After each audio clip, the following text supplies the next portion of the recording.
সজল কালো ওই দুটি চোখ, ও চোখে জাদু আছে। চোখের আড়াল হতে গেলে পড়ে যায় চোখের কাছে।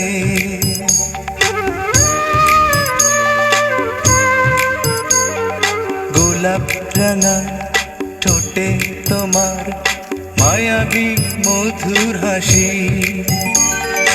একটু হেসে পরাতে পারো হাজারো গলায় ফাঁসি। সবাই তোমায় চাইতে পারে, নিজেকে লুকিয়ে রাখো। আমি জ্ঞান হারাবো, মরেই যাব, বাঁচাতে পারবে না কো। ও আমি জ্ঞান হারাবো,